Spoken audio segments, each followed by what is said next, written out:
Chapter 1. The Behavior. We have our strategy in place. A behavior has occurred, one that is reprehensible or wonderful, or floating ambiguously in between. What occurred in the prior second that triggered the behavior? This is the province of the nervous system.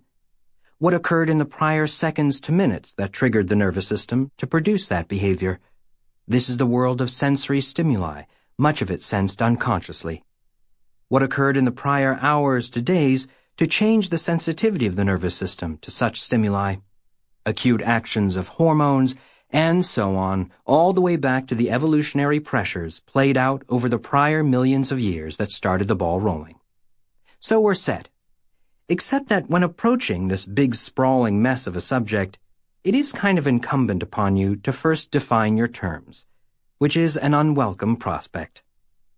Here are some words of central importance to this book: aggression, violence, compassion, empathy, sympathy, competition, cooperation, altruism, envy, schadenfreude, spite, forgiveness, reconciliation, revenge, reciprocity, and, why not, love. Flinging us into definitional quagmires. Why the difficulty? As emphasized in the introduction, one reason is that so many of these terms are the subject of ideological battles over the appropriation and distortions of their meanings. Words pack power, and these definitions are laden with values, often wildly idiosyncratic ones. Here's an example, namely the ways I think about the word competition. A. Competition. Your lab team races the Cambridge group to a discovery. Exhilarating but embarrassing to admit to. B. Competition. Playing pickup soccer. Fine, as long as the best player shifts sides if the score becomes lopsided. C. Competition. Your child's teacher announces a prize for the best outlining your fingers Thanksgiving turkey drawing. Silly and perhaps a red flag. If it keeps happening, maybe complain to the principal. D. Competition. Whose deity is more worth killing for? Try to avoid. But the biggest reason for the definitional challenge was emphasized in the introduction. These terms mean different things to scientists living inside different disciplines.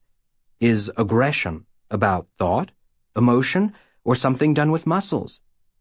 Is altruism something that can be studied mathematically in various species, including bacteria? Or are we discussing moral development in kids? And implicit in these different perspectives, disciplines have differing tendencies toward lumping and splitting. These scientists believe that behavior X consists of 2 different subtypes, whereas those scientists think it comes in 17 flavors. Let's examine this with respect to different types of aggression. Animal behaviorists dichotomize between offensive and defensive aggression, distinguishing between, say, the intruder and the resident of a territory. The biology underlying these 2 versions differs. Such scientists also distinguish between conspecific aggression, between members of the same species, and fighting off a predator.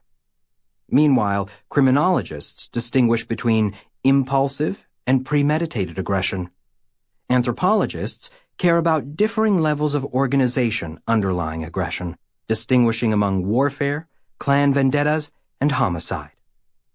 Moreover, various disciplines distinguish between aggression that occurs reactively, in response to provocation, and spontaneous aggression, as well as between hot-blooded, emotional aggression, and cold-blooded, instrumental aggression, e.g., I want your spot to build my nest, so scram or I'll peck your eyes out. This isn't personal, though. Then there's another version of this isn't personal, targeting someone just because they're weak and you're frustrated, stressed, or pained and need to display some aggression. Such third-party aggression is ubiquitous. Shock a rat and it's likely to bite the smaller guy nearby. A beta-ranking male baboon loses a fight to the alpha and he chases the omega male. When unemployment rises, so do rates of domestic violence. Depressingly, as will be discussed in Chapter 4, displacement aggression can decrease the perpetrator's stress hormone levels. Giving ulcers can help you avoid getting them. And of course, there is the ghastly world of aggression that is neither reactive nor instrumental, but is done for pleasure. Then there are specialized subtypes of aggression. Maternal aggression, which often has a distinctive endocrinology. There's the difference between aggression and ritualistic threats of aggression. For example, many primates have lower rates of actual aggression than of ritualized threats, such as displaying their canines. Similarly, aggression in Siamese fighting fish is mostly ritualistic. Getting a definitional handle on the more positive terms isn't easy either.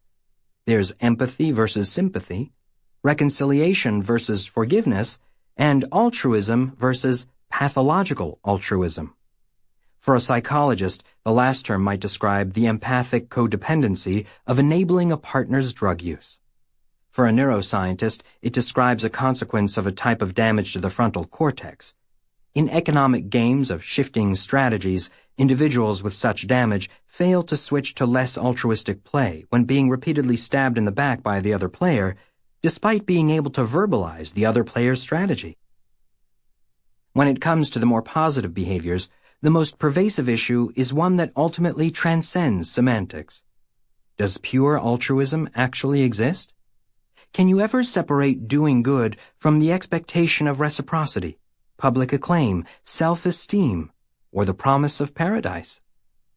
This plays out in a fascinating realm, as reported in Larissa McFarquhar's 2009 New Yorker piece, The Kindest Cut. It concerns people who donate organs not to family members or close friends, but to strangers. An act of seemingly pure altruism. But these Samaritans unnerve everyone, sowing suspicion and skepticism. Is she expecting to get paid secretly for her kidney? Is she that desperate for attention? Will she work her way into the recipient's life and do a fatal attraction? What's her deal? The piece suggests that these profound acts of goodness unnerve because of their detached, affectless nature. This speaks to an important point that runs through the book. As noted, we distinguish between hot-blooded and cold-blooded violence. We understand the former more, can see mitigating factors in it. Consider the grieving, raging man who kills the killer of his child. And conversely, affectless violence seems horrifying and incomprehensible. This is the sociopathic contract killer, the Hannibal Lecter who kills without his heart rate nudging up a beat. It's why cold-blooded killing is a damning descriptor. Similarly, we expect that our best, most pro-social acts be warm-hearted, filled with positive affect. Cold-blooded goodness seems oxymoronic, is unsettling. I was once at a conference of neuroscientists and all-star Buddhist monk meditators, the former studying what the brains of the latter did during meditation. One scientist asked one of the monks whether he ever stops meditating because his knees hurt from all that cross-leggedness. He answered, "Sometimes I'll stop sooner than I planned, but not because it hurts. It's not something I notice. It's as an act of kindness to my knees." Whoa, I thought, these guys are from another planet. A cool, commendable one, but another planet nonetheless. Crimes of passion and good acts of passion make the most sense to us. Nevertheless, as we shall see, dispassionate kindness often has much to recommend it. Hot-blooded badness, warm-hearted goodness, and the unnerving incongruity of the cold-blooded versions raise a key point encapsulated in a quote from Elie Wiesel, the Nobel Peace Prize winner and concentration camp survivor. "The opposite of love is not hate. Its opposite is indifference." The biologies of strong love and strong hate are similar in many ways, as we'll see. Which reminds us that we don't hate aggression. We hate the wrong kind of aggression, but love it in the right context. And conversely, in the wrong context, our most laudable behaviors are anything but. The motoric features of our behaviors are less important and challenging to understand than the meaning behind our muscles' actions. This is shown in a subtle study. Subjects in a brain scanner entered a virtual room where they encountered either an injured person in need of help or a menacing extraterrestrial. Subjects could either bandage or shoot the individual. Pulling a trigger and applying a bandage are different behaviors. But they are similar insofar as bandaging the injured person and shooting the alien are both the right things.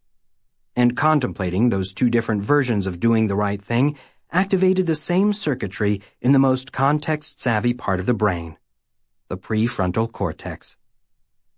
And thus those key terms that anchor this book are most difficult to define because of their profound context dependency. I will therefore group them in a way that reflects this. I won't frame the behaviors to come as either pro or antisocial, too cold-blooded for my expository tastes. Nor will they be labeled as good and evil, too hot-blooded and frothy. Instead, as our convenient shorthand for concepts that truly defy brevity, this book is about the biology of our best and worst behaviors.